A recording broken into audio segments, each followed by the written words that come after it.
Hi, my name is Ray and I'd like to give you a quick comparison about the Meta ride, the Glide ride and the newest edition, the Evo ride.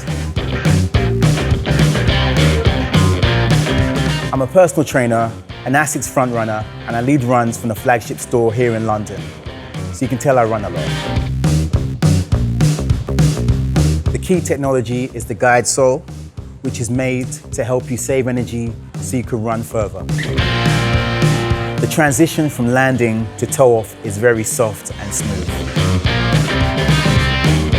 And after the Meta ride, there's a Glide ride, which is one of my personal favorites. It has the same curvature of the sole, but is a little bit more minimal. And I just love it for all distances, especially the longer distances, because it helps me save energy. Now let's talk about the newcomer to the family, the Evo ride.